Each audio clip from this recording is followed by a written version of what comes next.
Miss Parks, are you a witch? Yes, I am. Is there a law against that?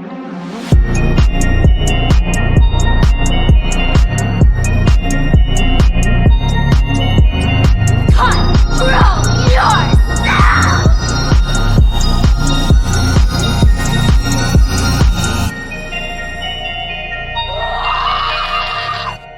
Bonsoir, créatures de la nuit, et bienvenue dans le Grim Girls Podcast, l'endroit où on parle de films d'horreur, de personnages féminins et de thématiques liées à celles-ci. Aujourd'hui, on se retrouve dans un épisode un peu plus chill. Vous le savez si vous avez suivi mes stories Instagram, mais je suis allée au festival Stabaton et j'avais envie de vous faire un petit retour sur ce que j'ai vu là-bas, sur mes rencontres, etc. Donc c'est le programme du jour. Au cas où vous ne savez pas ce que c'est que le Stabaton, pas de panique, je laisse la Mylène du passé vous faire un petit teasing. J'arrête le teasing sans fin et je peux enfin vous le dire. Je vais organiser mon tout premier Stabaton. Autant vous dire que c'était tendu pour moi de garder le secret tant ce projet me met en joie. Depuis des années, c'est un projet que j'ai à cœur d'aboutir. Alors réservez votre samedi 15 juillet, car le Stabaton va enfin voir le jour. Pour ce premier Stabaton, j'ai opté pour un retour aux sources, et c'est dans le cinéma de mon enfance, là où ma passion pour le 7e art est née, le cinéma René Fallet de Dompierre-sur-Bèbre, que j'ai décidé de l'organiser. Pour l'occasion, nous vous préparons un programme aux petits oignons, des stands, une table ronde sur le slasher, des quiz, des blind tests, une braderie d'affiches, et tout plein de lots à gagner. Le Stabaton ou Marathon Scream commencera dans l'après-midi et se terminera à l'aube, et pour les plus téméraires, les survivants du slasher, des croissants vous attendront au lever du jour. Comme vous avez pu l'entendre, le tout premier festival Stabaton était dédié à Scream. C'est plutôt logique, mais je le dis quand même au cas où vous auriez oublié la ref. Après le petit succès de cette édition, Mylène, aka Welcome to Primetime Beach, a décidé de remettre ça au même endroit avec une progra 100% Freddy Krueger. Et si j'ai malheureusement raté de peu cette deuxième édition, j'ai réussi, avec un peu plus d'organisation, à faire la route de Bruxelles à Dompierre pour le 3e Stabaton. On peut dire que j'étais super motivée à l'idée d'y aller, et ce, même si j'avais déjà vu tous les films prévus pour la fameuse nuit marathon. Je vous raconte tout ça. Je suis arrivée le vendredi 11 juillet fin d'après-midi. J'ai malheureusement raté 2 séances, qu'il faut absolument que je rattrape d'ailleurs. Weekend de terreur de Fred Walton et Psycho Beach Party de Robert Lee King. Le podcast Jumpscare a d'ailleurs fait un épisode sur Psycho Beach Party. C'est dans les tout premiers, il me semble, avec évidemment Mylène. Je l'ai pas écouté parce que j'ai pas vu le film, mais je vous conseille d'aller découvrir ça parce que cette team fait toujours du contenu de qualité. Bref. Moi, je suis arrivée à temps pour mater les 3 premiers films de la saga Sleepaway Camp, ou Massacre au camp d'été en français. Oui, c'est moins classe, j'avoue. Je n'avais vu que le premier, et dans mes souvenirs, il était plutôt sympa, donc j'étais, je dois dire, assez curieuse de découvrir la suite. Et il faut dire que Mylène et toute l'équipe savent mettre l'ambiance. Directement, je me suis sentie entourée de passionnés, à l'aise et en joie, un peu comme dans un camp de vacances en fait. Entre les séances, il y avait des quiz très sympas et décalés pour faire gagner des DVD, des livres et d'autres goodies sympas. Le genre de quiz, retrouver le film d'où vient une citation prise au hasard, reconnaître des acteurs et actrices dont les photos ont été fusionnées, ou encore, est-ce que ce film est un film de boules, qui fout les boules ?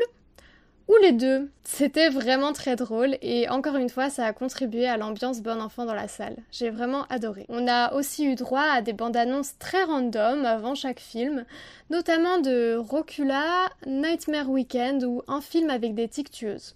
Incroyable. Je voulais d'ailleurs m'arrêter un instant sur Sleepaway Camp. Dear Mom and Dad, I've been at Sleepaway Camp for almost 3 weeks. And I'm getting very scared.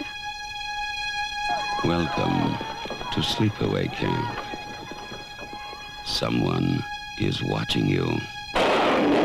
Hey, Baba, Reba!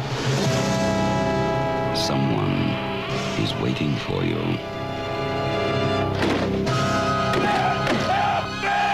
Someone wants to scare you to death.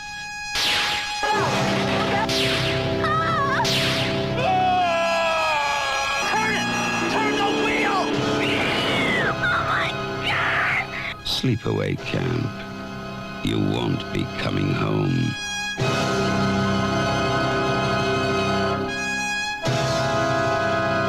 Sleepaway Camp, c'est une saga qui compte en tout 5 films. Le premier date de 1983 et il est réalisé par Robert Hiltzik. L'histoire est toute simple. Angela et son cousin Ricky sont envoyés dans un camp d'été pour y passer les vacances. Seulement voilà, Angela a subi des traumatismes dans son enfance, notamment celui de voir son père et sa sœur mourir dans un accident impliquant un bateau et du ski nautique. À cause de ça, entre autres, elle est muette, ce qui va attirer les moqueries. Mais les Mean Girls et les bullies ne sont pas les seules choses à craindre dans ce camp, puisqu'un mystérieux tueur commencera à massacrer les jeunes présents sur ce fameux camp. Comme ça, ce film a l'air d'un slasher assez banal, mais il a fait pas mal parler de lui en raison de sa fin assez controversée. Si vous ne connaissez pas le twist, je vous laisse avancer de quelques secondes. Angela, c'est en fait un garçon, forcé à devenir une fille par les caprices de sa tante et pour rendre une espèce d'hommage bizarre à sa sœur décédée. Il y aurait aussi une raison dans l'homosexualité de son père, qui aurait causé un traumatisme, et du coup, évidemment, c'est assez dérangeant. Et il n'y a pas que ça qui a dérangé, justement. C'est un sujet qui est revenu pendant la table ronde du Stabaton du lendemain, qui d'ailleurs fait l'objet d'un petit post sur mon compte Instagram, qui devrait sortir le même jour que cet épisode.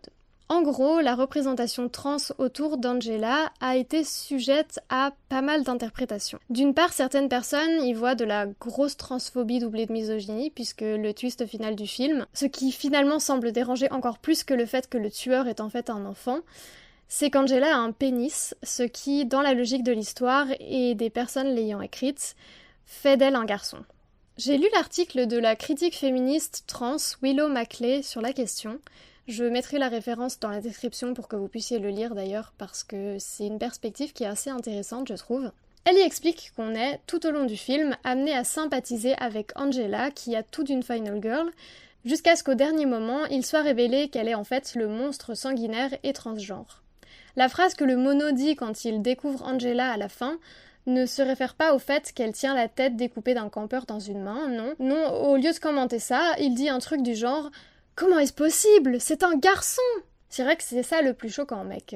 Maclay dit aussi que dès le moment où le pénis d'Angela est montré, elle perd son humanité en se comportant comme un animal, une bête, pour les quelques secondes restantes du film. Et puis il y a dans l'audience des personnes queer qui se sont réappropriées le personnage et le film. C'est quelque chose qui se faisait beaucoup à l'époque et qui, je pense, se fait encore maintenant. À défaut d'avoir une bonne représentation, autant prendre ce qu'il y a et, entre guillemets, faire avec. C'est ce qui s'est passé ici. Alors, moi-même, je ne peux pas donner mon avis étant une femme cisgenre, mais du coup, j'ai lu des articles, et notamment celui de... Alors, attention, je vais sûrement pas bien le dire... Kyle McKeegan, un chercheur trans qui va expliquer, lui, que Sleepaway Camp, pour lui, doit être lu comme un film qui parle de l'horreur d'être enfermé dans un genre qui ne nous correspond pas. En effet, il rappelle qu'Angela n'est en fait Angela que parce que sa tante veut faire de lui une fille. Lui-même ne l'a pas choisi. Premièrement, il est Peter, ce petit garçon qui a vu sa sœur et son père mourir dans un accident. Le monstre, c'est donc pas Angela, mais c'est plutôt la tante et la société dans laquelle il est socialisé à être elle, alors qu'il sait qu'il est un garçon. Le fait de tuer, c'est donc plutôt un acte de vengeance face à la violence qu'il subit.